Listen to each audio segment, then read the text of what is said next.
Hi, and welcome to What's the Worst That Can Happen. I'm your host, Abby Whitaker, and today I'm talking to Lasni. She is the owner and founder of Seeds of Knowledge, and as per usual, I'm going to give her the opportunity to introduce herself because I never do anyone the service that they deserve. Hello, I'm Lasni and I am the founder of Seeds of Knowledge. And Seeds of Knowledge is a primary school tutoring business which tutors very differently. We believe in fostering a growth mindset where children start believing in themselves and gaining absolute confidence to access the curriculum. Amazing. And how long have you been on? When did you start your business? Seeds of Knowledge started around 8 years ago. Seeds of Knowledge was a hobby business, how it started, really because I wanted to just support children in home, and then it has grown tenfold to what it is today. So quite a long time. Amazing. So, can you tell me a little bit more about the journey to start Seeds of Knowledge and kind of maybe a little bit of why you did that? Well, as a teacher myself, I would see children struggle at school, and I guess when I started, I would often think, oh, well, children need support in the curriculum, and we would teach children, and often they still didn't reach their full potential. However, one day I stumbled across growth mindset theory, and that's when I discovered, well, actually, if a child was to believe in themselves and to understand concepts to learn, like skills required to learn, well, then maybe I could actually make a real difference to a child. So then when I started embedding some growth mindset theories, children really understanding, what the power of feedback is and how to make a mistake, when I embedded that within a tutoring session, the impact was profound. And that's when I started seeing children's results really skyrocket, because now not only were they understanding the curriculum, but they were also believing in themselves. And that's how it all started. Amazing. I love that. And I know that you have some kids of your own. Did you, how was the journey into business and quite soon after, having your first child and that sort of thing? And then how has your business been able to support that? Well, like I mentioned, Seeds of Knowledge was a hobby business. So when I started it, it really was just for fun. After school, I didn't have kids at the time, and why not use my time to help children? But then when I had my own children, I transitioned into motherhood and really didn't want to work full time anymore within a school system. And so that's when I decided, when my child was about one, my firstborn, that, you know what, I'm going to try and put some more work and marketing into Seeds of Knowledge. And then I grew it. And it was really that need to want to stay at home with my son. But I also made sure in those early days I was still home with him. And I really haven't grown the business up until two years ago, to be honest, because that's when I felt like the balance of life was a lot easier to be able to manage children and a business. And now it's significantly growing because now I'm putting more into it. And so with your tutoring, is it online? Is it in person? Like, how does it actually work? So when I very first started Seeds of Knowledge, when it was a hobby business, I used to go into people's houses and tutor their child one-on-one.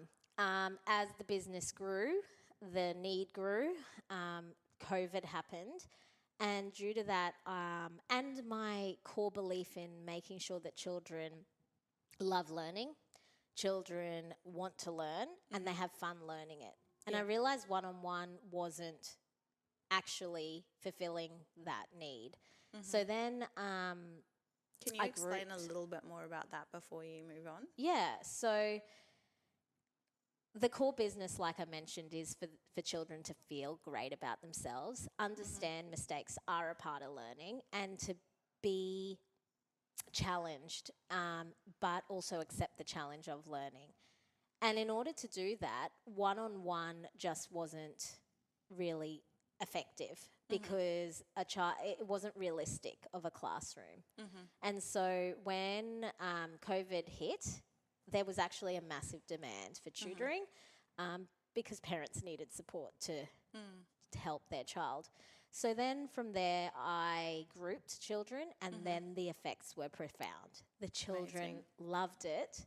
I could see them accepting mistakes of themselves and of others, and then parents would report them enjoying themselves through the learning. And that's essentially what we want to do. Yeah.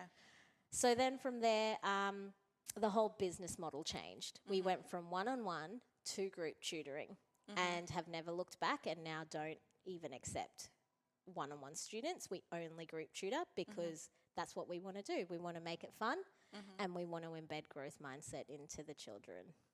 Amazing. So from my understanding, what you're saying is that the way that you tutor is to embed confidence into children so that they have the confidence to take on challenges. So it doesn't necessarily make like that thing that they're learning less hard, but they have the confidence to take on that challenge, which in my brain kind of also relates to business, like starting a business, because starting a business, it doesn't necessarily mean, like the scary part isn't necessarily that I'm not capable of it. It's like the confidence of moving forward, and that's what stops so many people because they don't have the confidence, they're scared of failing. And so you instill that confidence and make it okay to fail. You're completely right. And I guess this theory, which is a theory of a psychologist, Carol Dweck, who speaks on growth mindset and coined the subject. However, I think that it had such an impact on me because it is exactly what I needed. Not only as a child to believe in myself, but also, you're right, as an adult who is establishing a business. You need to have a growth mindset. You have to be okay with mistakes and failure, and you have to be okay with the challenge that is and go in anyway, because you're right, it's not that it's too hard, it's not that you've got to be clever, you've just got to try. And so yeah, I've definitely taken that on board in my life, and I thought, well, what if children can have that for themselves from such an early age? Like, I heard about that in my 30s. So imagine if a child is learning that, you know, in prep and in their lower years, power to them. And that is lifelong learning skills. It's not just learning skills. It's for life. I just love this link because I feel like for me, when I start businesses, it's always because I need it. I'm like, oh, I'm seeing that there's a need for it because it's something that I would use. And I feel like tutoring, even though it's for your tutoring company is for children, it's so relevant to like when you grow up and what you needed, even as a 30-year-old, in order to be able to provide this service and start your business. So it's really cool. Yeah. That's awesome. I love it. So with your business, obviously it's been going for 8 years. Have you faced many challenges? Well, I'm sure that you have. What are some of the challenges, and do you have any like sort of specifics that you've faced?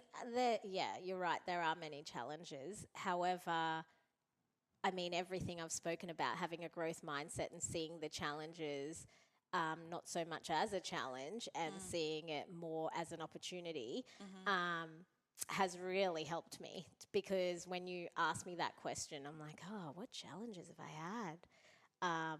Not many, to be honest, even though I've had plenty, because I've seen them as opportunity.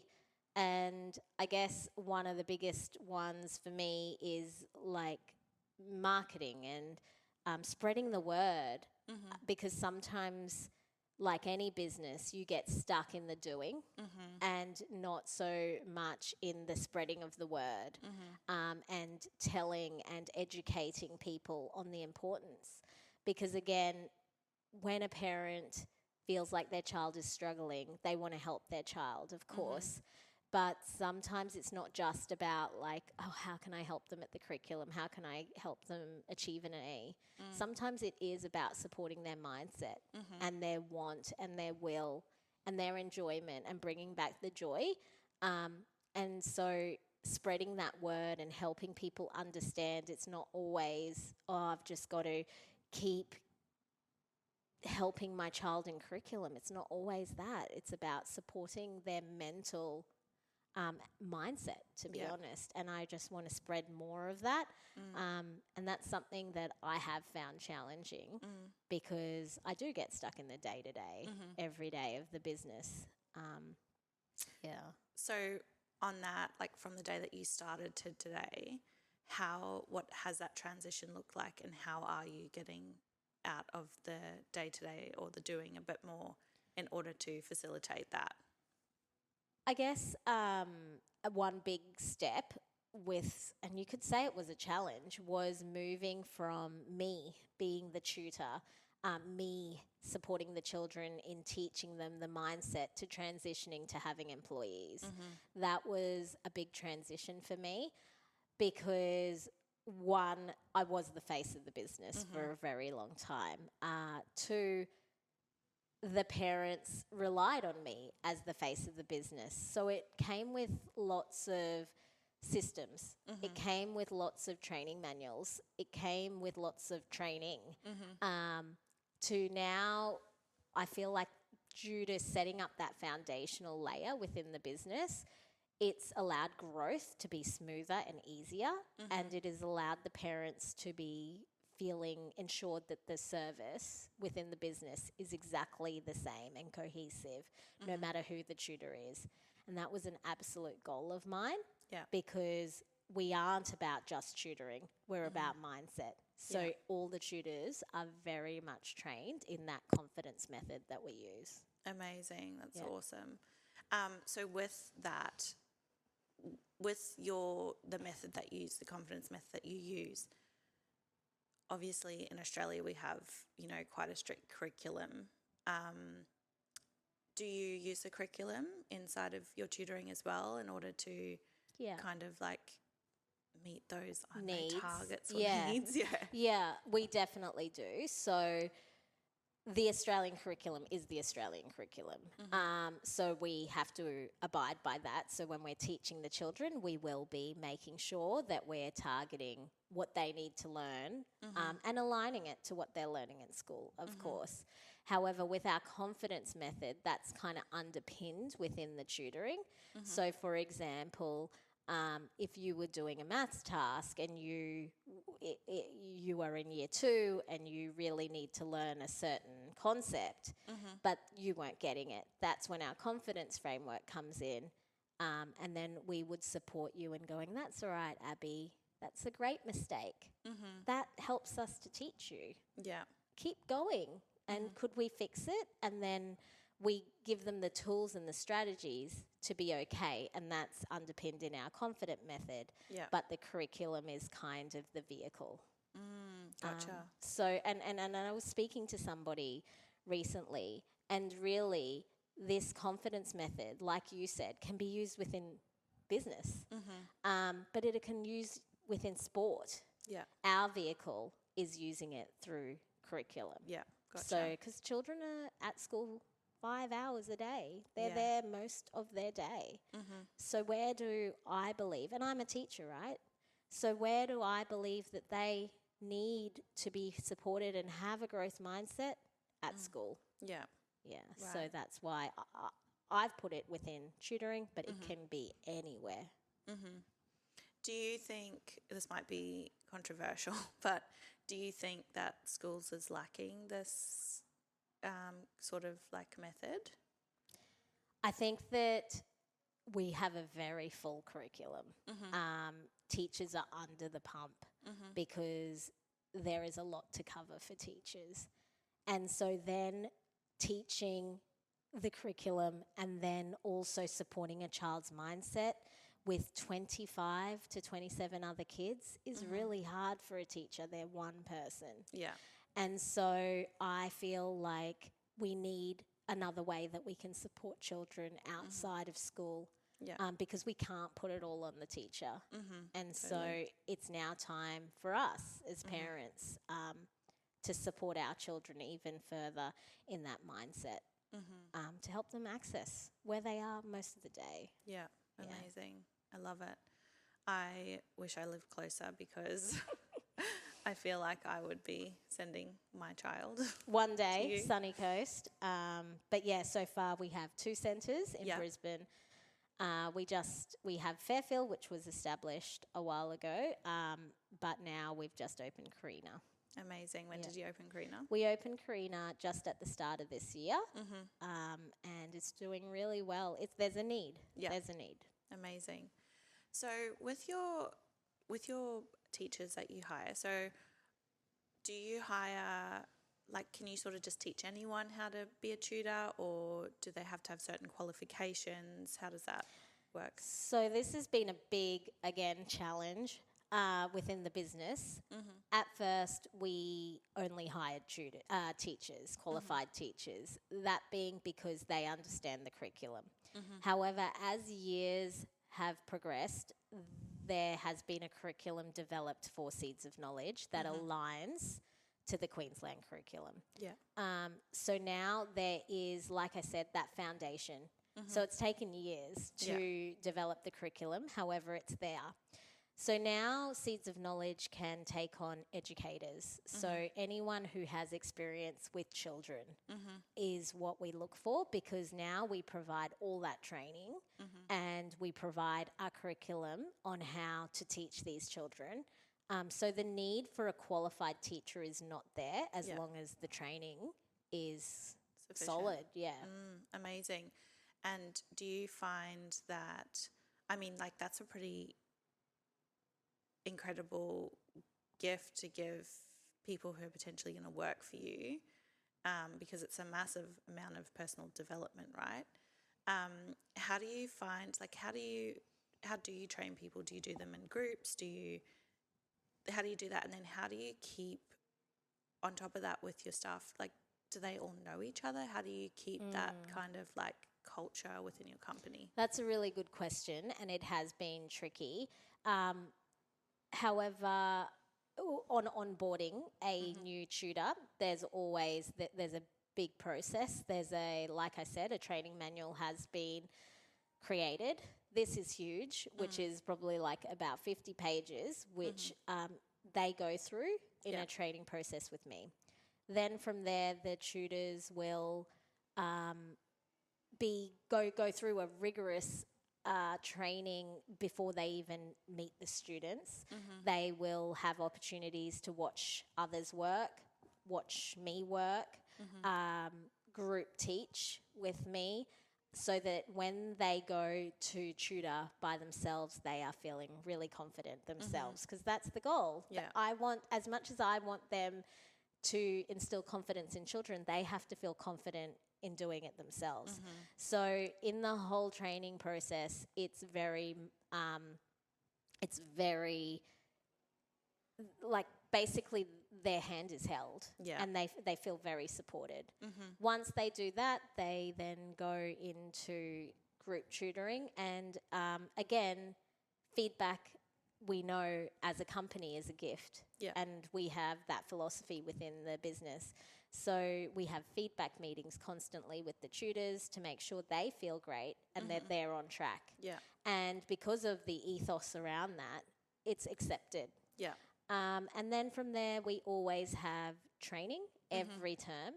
And that training is always developed by me and is based on the core values of the business. So we have in the business created what we call a teaching pedagogy, is how we want to teach the children.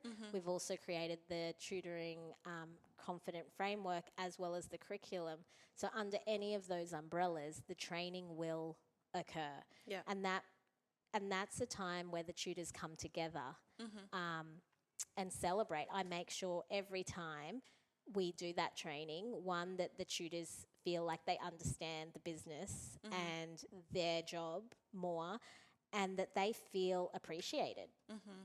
My goal is constantly to make them feel as valued as they are, because without them, Seeds of Knowledge would not be what it is. Yeah. Yeah. Amazing. I love that. I love that ethos around it. So with your business, obviously we've spoken about the confidence and how that kind of like underlies everything, or the confidence method. How do you, is confidence one of your core values, and what are your other core values, and how do you underpin them all within your business as well? Well, definitely confidence is a massive value of mine. Like I said, I probably lacked it as a child, and therefore created a business that essentially surrounds it. However, a big value of mine when running the business, I call other 3 C's. It's connection, and consistency, and commitment. Amazing. And again, these are things that the tutors understand,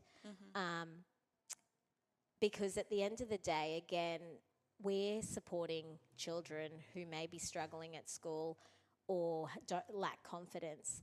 And we need to make sure that there is a connection. And so we do make sure as a business that we're constantly connecting with not only the child and nurturing them, but connecting to their parents.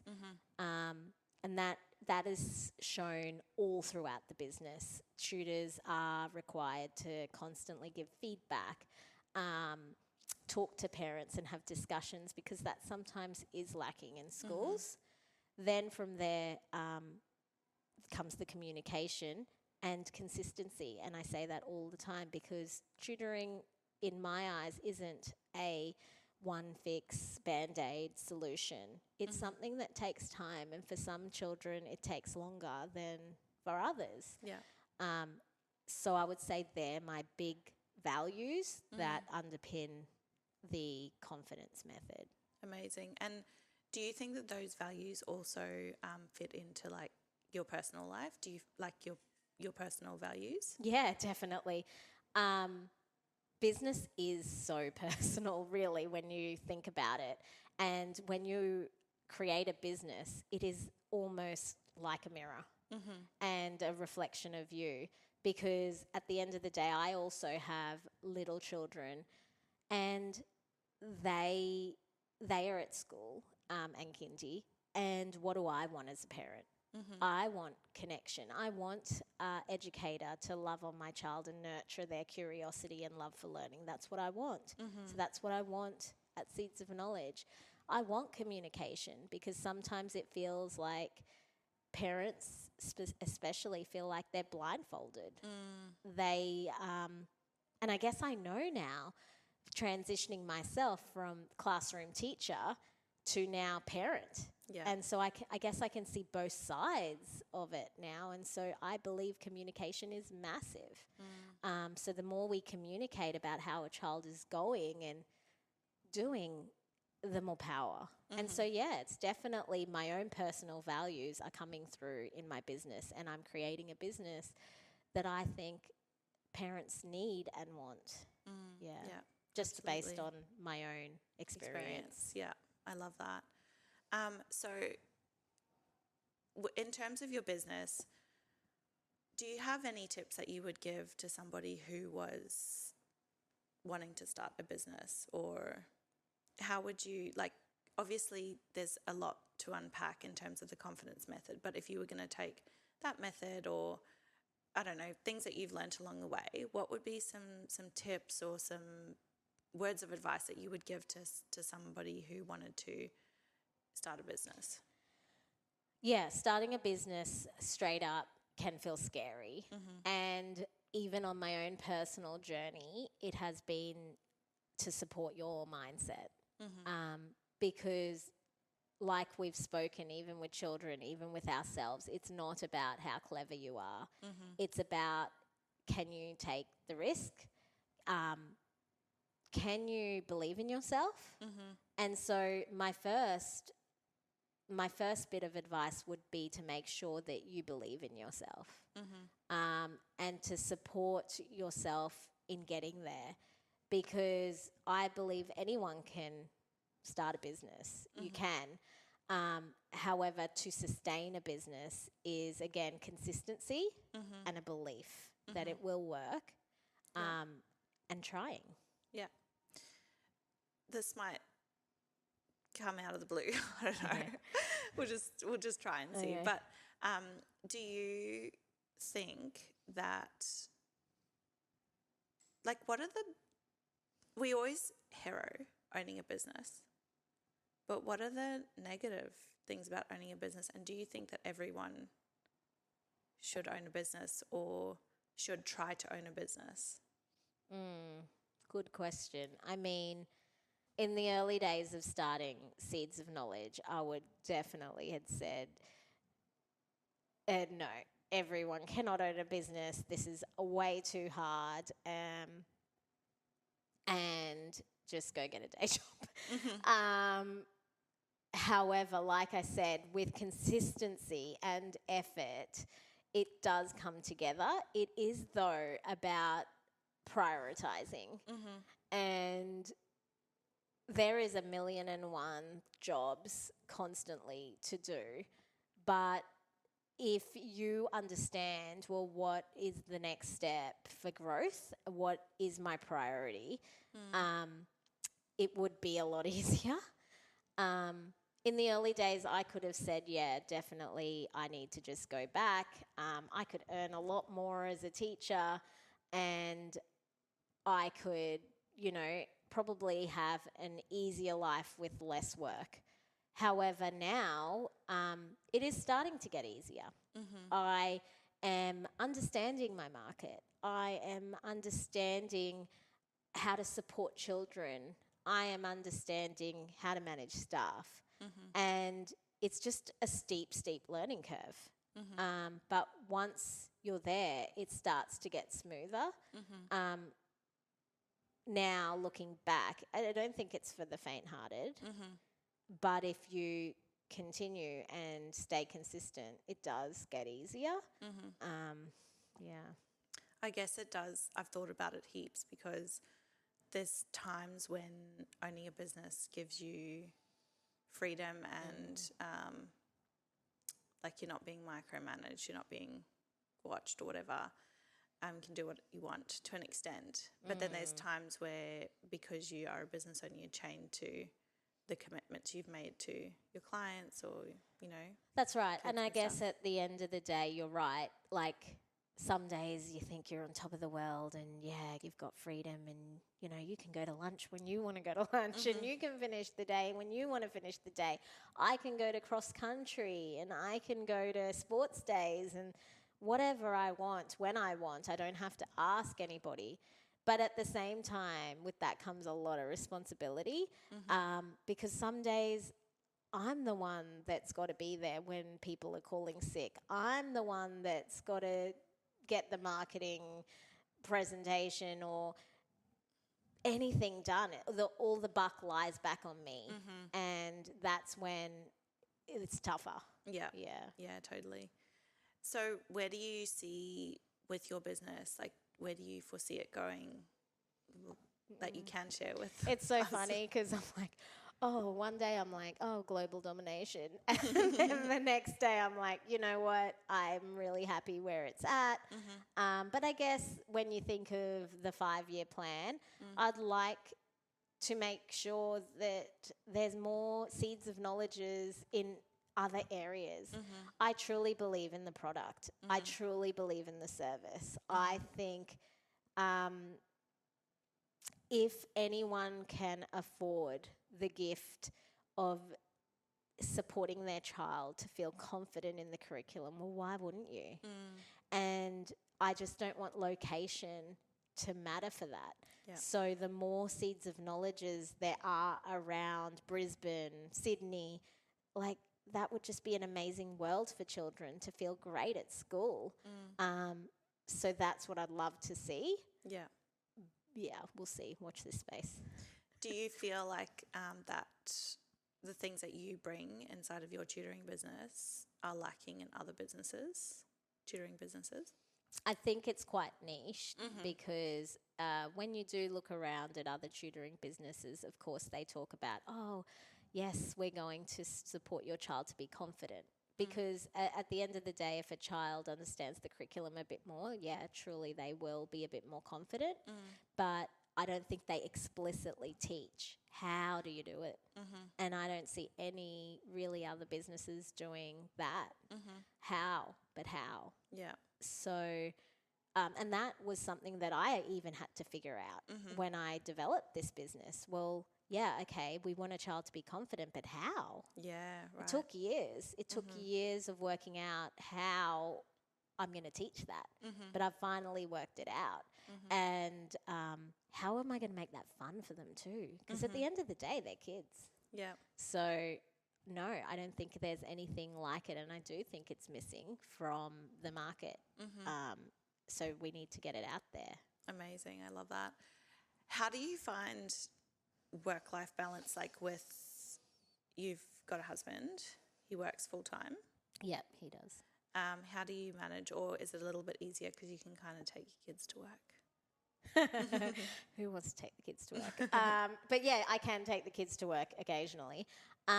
Work-life balance has been tricky through the years, I'm not going to lie, especially in those earlier days where I was the tutor, the marketer, the cleaner, the accountant, all the things. I wore all the hats, and I also have 2 young children and a husband.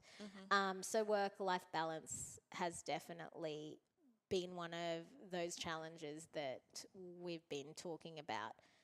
How I've managed it, in so many different ways. I mean, from babysitters to my husband changing jobs, to sometimes, like I said, prioritizing those things where, you know what, it just didn't happen. Yeah. Because at the end of the day, Seeds of Knowledge was created because I wanted more life balance. I wanted to be able to take my children to their events. I wanted to be at home while they were little. So sometimes the jobs just don't get done. And Seeds of Knowledge probably could have grown more in the past 8 years. However, I've always come back to my why. Why also was the business created? The balance in life. Yeah. So if it hasn't grown as much as it could have, well, then that's that, because there's more to life. Yeah, I feel like that's definitely not the biggest accomplishment of how quick you can grow or like anything like that. It's like, actually, what are you trying to achieve? What's the goal? Yeah. And and not just like financially or whatever. It's like, what's the actual life goal? Life goal. Yeah. So, I mean, it's been 8 years, and it's really picking up and growing now. But my kids are older. I've got a child who's nearly school age, and another one at school. And even next year, I'll probably get more time again. It's just never been about growth up to this stage. It's been about sharing the word, spreading the word of confidence, helping children. Now, as I change stages within life when my kids are older, then the priority changes again. Yeah, totally. Yeah. It's really like fluid, and it is fluid, and it always has been, and that's why I created the business, because I wanted that. Yeah. I think it's something I've always admired about you, because I kind of go balls to the wall. I don't know if that's a common saying, but balls to the wall, and then I like balls to the wall, burn out, because I get sometimes caught up, and I think a lot of us can get caught up in like the rat race, or like the fear of missing out, or, you know, all of that kind of thing. And it's like, but at what cost? And 100%, and I can't say that I haven't myself through the years gotten caught up, because actually one of my mentors even said to me, business can be like a drug. It really can. because you just don't know when to stop, and you never can sometimes switch off to it, and you want it and you want it. And it's about learning how to control that. And that has been, I guess, easier for me because of my kids and wanting a lot of family life.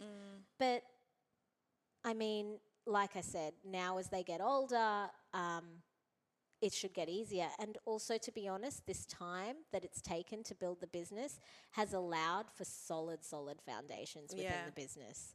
I've witnessed that with you. You've created really strong strategies and foundations. And I mean, I could have rushed through all of this, but now I know that these tutors are fully trained due to a full training manual. I mean, later, if so be it, this business could be franchised. In order to, the time it's taken has allowed really strong foundations, because although there might not have been as many clients, what that allowed me to do is get the time, like I said, to build a curriculum, create a curriculum, build a framework, get values within the business, and fully train and create manuals and systems to support the growth of the business. And now I guess I'm saying it's getting a bit easier because I laid all those foundations down very strong in order to go up. And I'd say that is one big tip as well. Take your time. Don't I definitely build need an empire. a dose of that. Well, it's one of the hardest things, and it takes a lot of time to sit down and nut out really the core values of the business and how. Again, it's always that how. Well, how? How are we showing that? How are we embedding that within the business? And that has taken me a lot of time, but it's all there now. So now it's just growth is easier. Yeah, totally. I feel like it creates longevity in business, and I wonder if there's some kind of link attached with the way that we are quite sort of conditioned to look for instant gratification in things that we do, and often that instant gratification is like not what we need, right? So it's kind of like people like, oh, quick, I want to start a business. I want it to make this much in this many months and da-da-da-da-da-da. And it's that instant gratification, but actually it's kind of like sort of like a big high, but then where's the big low rather than this slow and steady? That's right. And that's kind of maybe like that drug analogy where it's like, you want that big high, but sometimes it's not necessarily good. And I can say, like your question of, is the business a reflection of you? And basically, even in that sense, yes, it is. I am not that person that's that big high and then down low. I'm actually a really even keel person. And yes, the trajectory is going up. But it is it's a slow mountain. And it's taken time, but I've been very patient with it due to family life. And now, like I said, the foundation, if I wanted to, it just could go up. But is that what I want as well? Yeah. It's about managing the business to what I want. Exactly. Yeah, keeping sight of what you want and not getting caught up and whirlwinded out. Yeah, that's actually really interesting. I never thought of that in terms of you are a very steady, consistent, reliable person, and you have carried that over into your business as well, which is, it's really cool because it means that it just reflects that you're staying true to yourself. And I bet that if you tried to do the quick thing, it just wouldn't work for you because it wouldn't be aligned with who you are as a person. It is absolutely not aligned. And actually, I did meet with another business owner, and he said, I'm as slow as moving as a ship. I'm turning. And sometimes I am. I'm really slow to move on some things because I'm very considered, and I want to make sure that what I do within the business is aligned. Yeah. So it took me, 7 years to open a new centre. But that's fine because everything was set up to open that new centre. Yeah, absolutely. Amazing. Do you think that you, sorry, what I was going to ask is that, I was skipping ahead, is that you are considered, but you also have done something really cool this year on top of everything else you're doing, which is you've released a book, right? Oh, yes. Yeah. Tell me about that. Well, released or announced, probably more announced a book. It has, again, been a project that has been many years in the making. Like, I really, like I said, believe that one of my callings is to share to parents, caregivers, anyone with children, young children especially, about the importance of supporting a confident child, like not only in learning but in life. Yeah. And so putting it all your thoughts and your ideas into a book is a big and scary thing. And yes, I have done it. And unfortunately, the growth mindset in me is not quite there on that book. And so I've announced it, but I'm not quite happy with it at this stage to release it. It's a work in progress. But basically, the book sums up all the ideas on how to support a child to be confident. And it breaks down the confident acronym into chapter by chapter, giving parents and caregivers ideas on how to develop a confident child and what it takes, what it looks like, and strategies and activities to help do that, not only for learning but for life. I love it. I can't wait to get my copy. Wait, yeah. Just Would you consider yourself a perfectionist? yeah.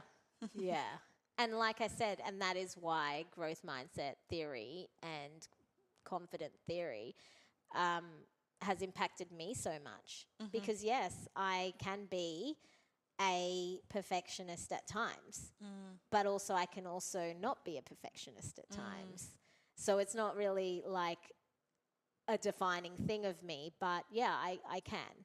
And sometimes I got to let it go and take on feedback and be okay with it.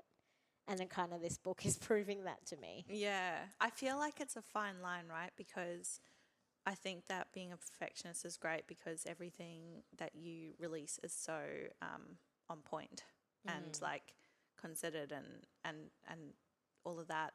But then there's also the side that sometimes you just got to jump. That's right. But you've sort of got to, it's like everything, you've got to sort of have a balance or like recognize the fine line. Sometimes I err on the just jumping side more than the perfectionist side, and it is at a detriment to things that I'm doing because maybe the quality isn't like actually what you wanted it I to wanted be. it to be. Yeah. I mean, like I said, I'm probably on the other side where the balance is a little out of, take the risk and go. 7 years it took me to open another centre. However, the perfectionist side, which is heavily there, has allowed it to be to the quality that I want, to the standard I want, and to create like that ease within it.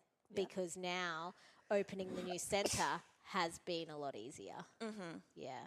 And I just feel like now from then on, every centre will be easier. Yeah. So, maybe it took me 7 years to open another one, but man, it probably will be 1 or 2 for the next one, and it'll just get easier and easier. Yeah, and I can definitely say from my perspective, it does. Like, I had my first studio for 4 years before I opened a second one, and then since then I've opened 2 more extra ones, and there's always challenging things about that. And I've had amazing support with amazing business partners as well, but it is, you kind of learn from doing one. Okay, that worked. That didn't work. This is how we're going to do this. This is where we're going to put this budget. And then you kind of like, I don't know. I don't like the saying, but it's kind of like rinse and repeat a little bit. Yeah. I hope so. Time will tell. Yeah, amazing. Okay, so coming back to the kids, I would love to get maybe like we've got a mum. Actually, you just met Tasia this morning, and she's got 6 kids, and she was, talking about some of her kids and how they need you. So that's awesome. Yeah. But what are some tips that you would give if you have a mum or dad or a carer or whatever who feels like their child needs tutoring? What are some tips that you would give them? To be honest, my biggest tip is you don't have to feel like your child needs tutoring. And my calling is to make sure that children feel great from a young age. So the younger, the better. And so lots of people will often think, oh, I'll help my child in high school. It's too late. Mindsets are set in. They already think, oh, I'm not good enough, or I can't do that. I think it's too late. The brain is so malleable at such a young age. So even when I hear my own children speak, even yesterday they were jumping off couches, and this is what I mean. This doesn't need to just be learning, it needs to be for life. They were jumping off couches, and I heard my older son say to my younger son, oh, just believe you can and tell your brain you can do it. I mean, he's going to go places. He's going to go places. Just tell your brain you can do it. It was a pure joy. And why is that? Because I have modelled this belief. I have supported them through it, and I've started them really young in believing in themselves. And so my biggest tip is to not wait. Yeah. So many parents I see will go, oh, I wish I found you earlier. Oh, the teacher said, let's just wait. And I will often say, well, what are you waiting for? The it's problem kind of to like get worse? therapy, right? It's like you might as well go before there's a problem and not have to put up the fires. I'm all about prevention. And I'll say often to parents, I'm like, well, you don't go to soccer training or, I don't know, netball training because you're bad at it. You send your child to that to have fun, have joy in it, exercise, of course, but also just be in a team sport and love it. Why do we need to wait for a child to have a problem in learning before we give them that support and that mental support and that mindset support? Why do we have to wait? Why is tutoring why is tutoring a cure when it should be prevention? Yeah, totally. I love it. I feel like I don't know, you might not know a lot about this topic, but I feel like there's a lot around like things like ADHD and stuff these days. Yeah. Can tutoring help with that sort of stuff? Our centres support any child, neurodiverse, anything we support. We are still group tutoring, so we do make sure that our children are in the correct groups. We make sure we assess children to ensure that they're coming in with a learning plan, and we know what we want to do and help support them in an individualised way, even though it's group. Yeah. And then from there, we make sure that we marry the children in not only their ability but also their personalities, to make sure that they're getting most out of their sessions. So we welcome any child. However, we are primary schools, so we only support children in pre-prep, so 4-year-olds to year 6s. Yeah. Yeah. Amazing. I love that. I love that it's so tailored to the needs of the child, because we're all so different and children are all so different, and creating that environment is really cool. And I also want to bring it back to what you spoke about earlier about when you were doing one-on-one, it wasn't like a realistic representative of the real world, No. I suppose, is what I took from that. And I think that that's also a really cool concept, because it's like, you know, we can